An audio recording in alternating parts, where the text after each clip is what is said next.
Hey everyone, welcome back to my channel. I was just thinking about the concept, and I watched this YouTube subscriber, very popular named Icy Mike, and I like him because he does a lot of self-defense, realization, and he tests stuff. A lot of martial artists, they show you in the comfort and confinement of their area, that's safe and secure.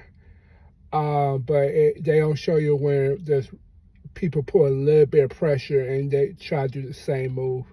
So a lot of things, let's say, always situational awareness, but let's just say they got the best of you and they got their hands on you. Um, when I have tussle, I always grab hands. I grab hands because most people they grab to bring, or grab to rip, or grab to scratch. If you take away their hands, you take away their ability to position.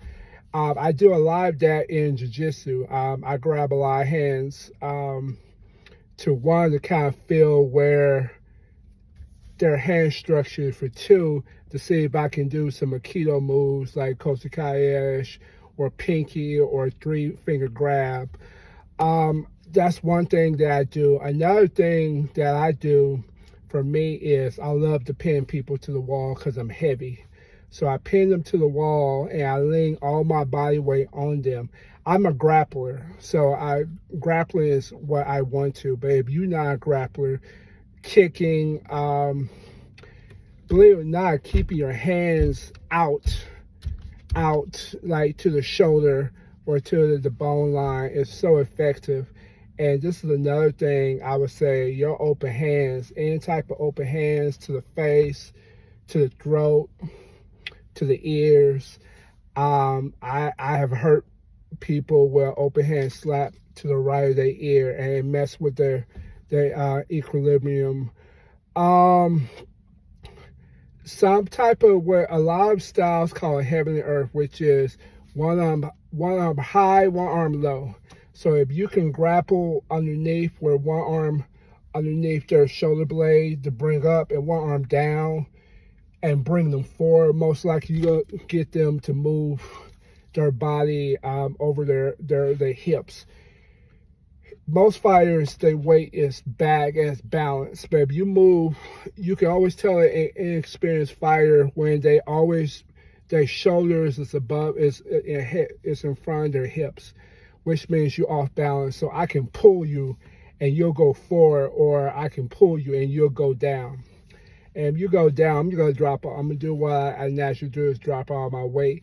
The thing I struggle with is cardio. So if you're using all your strength to pull me up and I'm resting on top of you, I take away and I just buy my time, unless I'm not very fast. So everything I do is like a movement snail. And I just wait, and I'm a time person. Even with a punch, I'm a time person.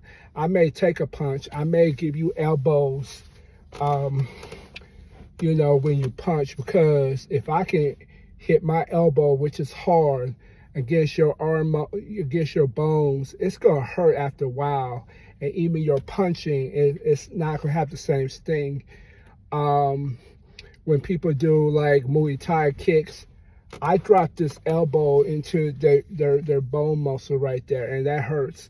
If you can master drawing your elbows in areas, it is big. Of course, the haymaker, everybody see that, but when people throw them punches, you definitely want to give yourself room. You want to box.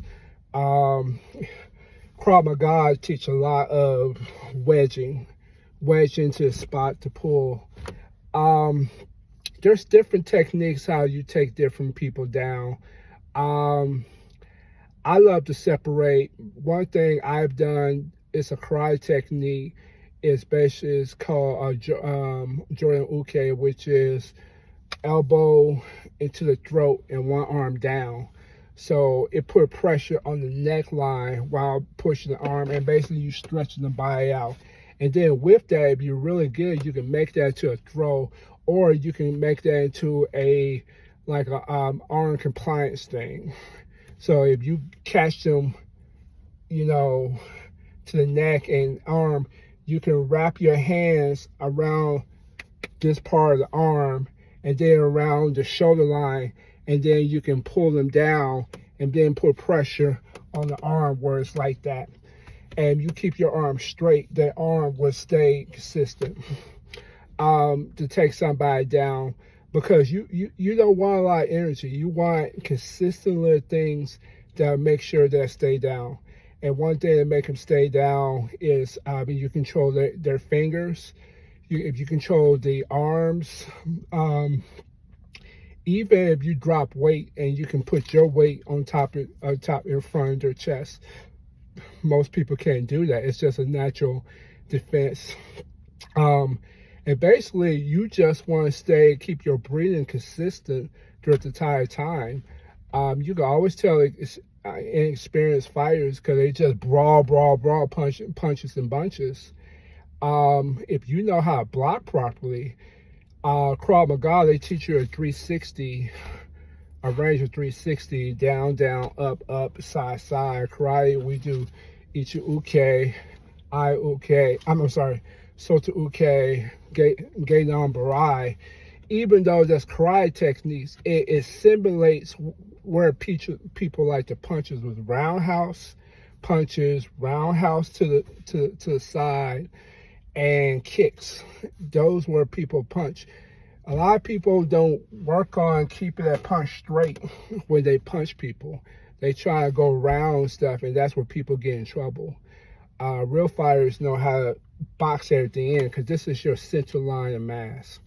And these the organs that you want. But when you see a lot of fighters, they hit it everywhere else. This is what needs to go down. If I hit you here, this is where my stomach is. If I hit you in your throat, this is where my breathing is. This is my eyes. Those are the places that, that's my vital organs. Those are the areas you want to target. So that's just a little bit of self-defense. I hope that helps. I'll start doing a little bit more series of self-defense and stuff like that. All right, have a good one.